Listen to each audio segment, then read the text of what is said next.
Alright, welcome back. Hope you're having a good day. This is Jasmine. It's a Jasmine Sumbac.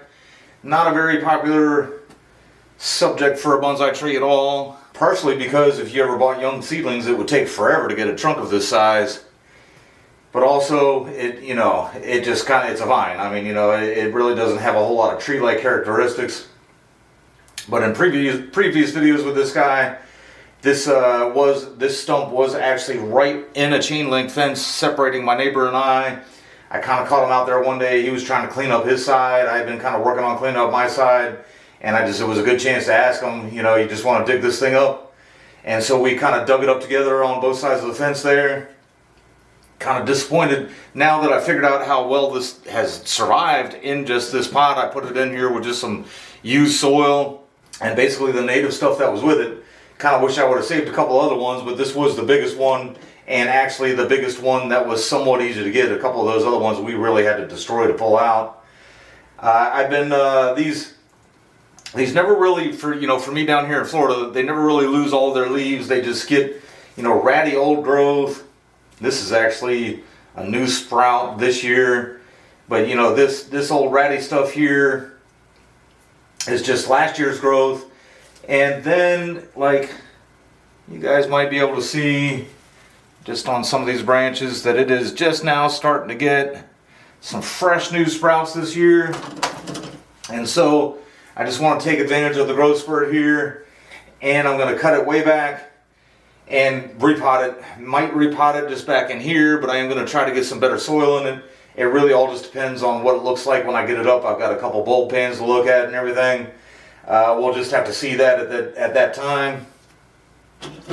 I'm going to start with the apex here a bit. There's some new growth up in the apex, but there's also a lot of, like I said, the old ratty stuff. Those of you with really good eyes, you might see some stuff that kind of looks a little bit like mealybugs. There's a cactus next to this that gets covered in, I don't know if it's scale or what it is, but I try to wash it off, and some of it is splattered on here. I don't think it's a pest that actually eats this, but it's splattered on there from when I was hosing it off, so it's kind of on its own. But I am going to just take out some of these higher whorls.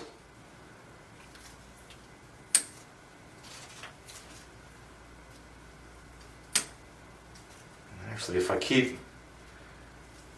do want to keep most of that branch, so I think this one actually has to come off. Kind of growing into it some. Alright, a little closer look here.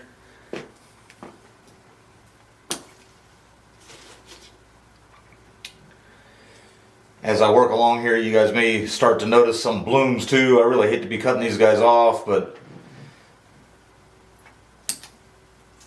you gotta do what you gotta do sometimes.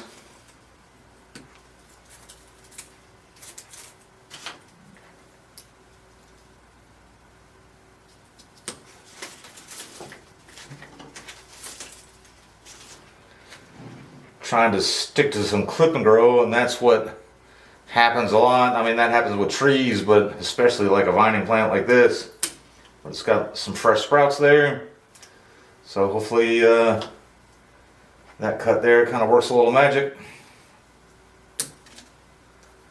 There's some blooming going on there, but I do want to take that back to about there.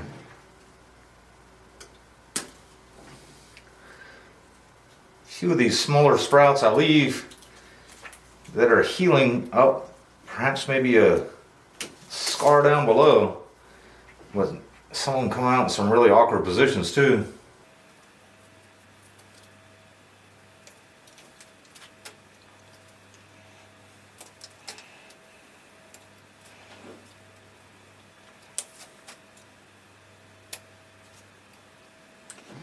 This whole branch here, I kind of wish I'd feel good about taking it out, but it's a whole part of the stump. You'll see it when I go to repot it. It's a whole part of the stump coming over that way.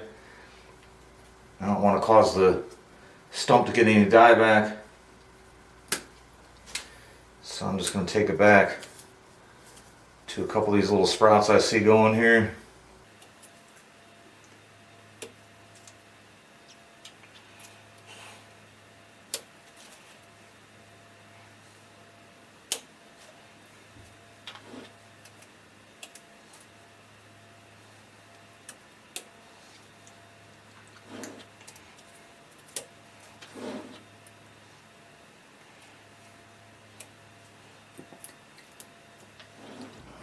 I pretty butchered up there, but still did leave lots of little sprouts. When I repotted here, thing does seem to be pretty bulletproof, but it'll use a lot less water for a little bit. Before I go too much into repotting here, just want to hit a couple of these scars.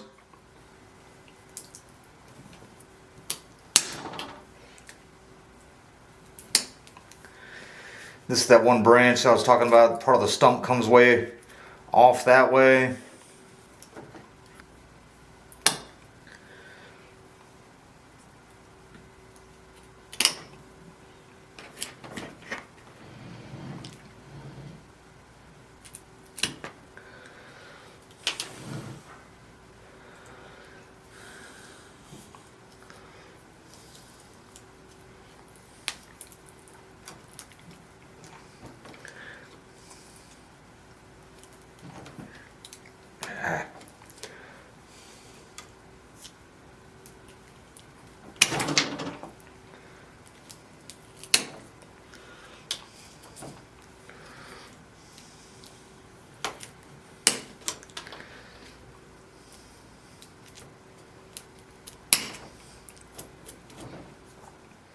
Not sure what I can do with this one without damaging anything around it.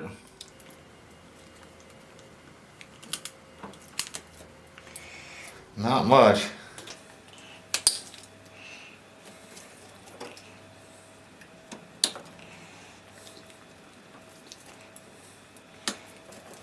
But that did smooth it off just a little bit. Not quite as apically strong as a normal tree where it would kind of take over and heal itself there. Let's go ahead and get it repotted. Alright, very curious to see what I'm going to find here. When I did this, I didn't even take a whole lot of pictures or anything. I'll see if I can find a couple of them, but didn't really take a picture of the root ball and definitely didn't do it on video or anything, so kind of don't remember that much other than I remember leaving a lot of the sandy soil.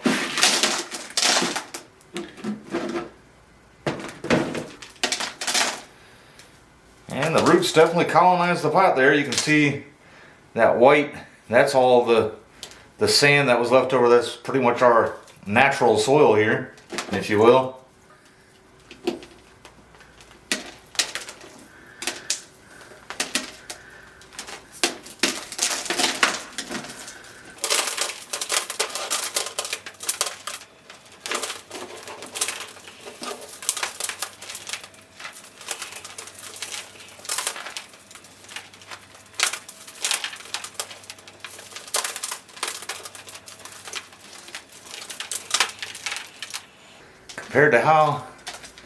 Compared to what I remember when I did dig it up, it looks a lot better than I thought it would.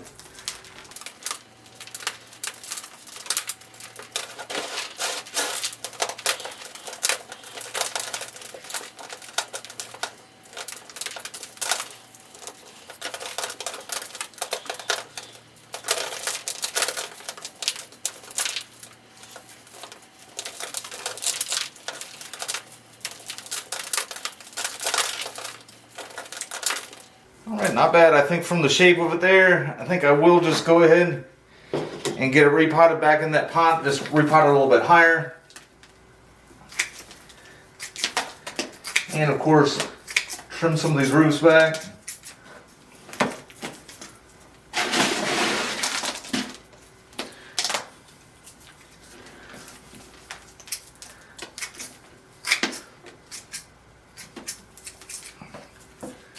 Alright, and off camera, I took all those roots out of that sand, mixed a little more soil in with it, mostly used soil again, but some good substrate.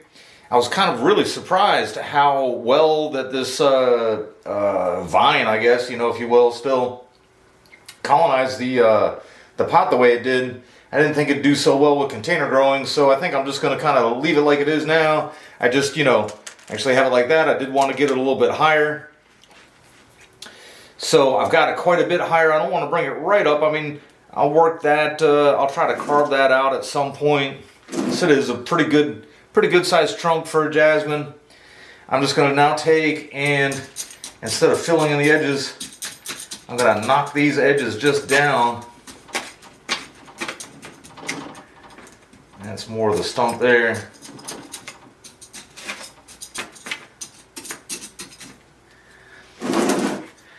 again, over time, that should help me expose more of what Nabari might be here.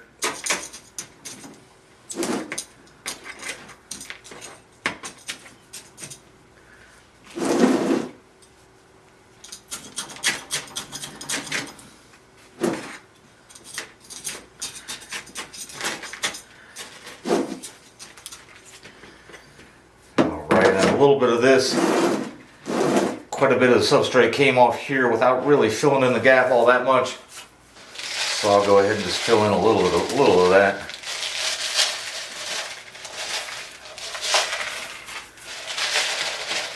Sometimes I hate putting good substrate just like right on top. Sometimes when you water it, it'll fool you into thinking that the whole thing's like that, but I always have this video now to refer back to. And we'll check in on it soon. Alright, so that first part of the video was June 2nd. It is now, I believe, June 28th. Yesterday morning, I got back from my trip the day before yesterday. And yesterday morning, this thing was just loaded up with blooms. And I thought, man, I should take a quick video. But I had other things to do. Just kind of catching up, coming back from my trip and everything. And then this morning, it's got a few. But it's not quite as nice as it was yesterday, but still it is nice to just know that it's recovered from its repotting. Anybody that's ever interested in jasmine just for their smell, I do believe this smell is so much nicer than, say, like Confederate jasmine. Confederate jasmine, to me, smells like overwhelming perfume, where this actually has that perfumey smell, kind of mixed with sugar a little bit. And it doesn't quite give you that off-putting smell that sometimes the smell is a little bit too strong, like. But anyway, I just wanted to finish up the videos here, showing you how much it recovered. Once I get it established a little bit more, I'm going to start trying to carve that out a little bit. Just a little piece of the stump there that's kind of died back. It hasn't had anything on there since I dug it up. All the life seems to be kind of flowing up that way. Take a look at the rest of the trunk here while I've got it up close.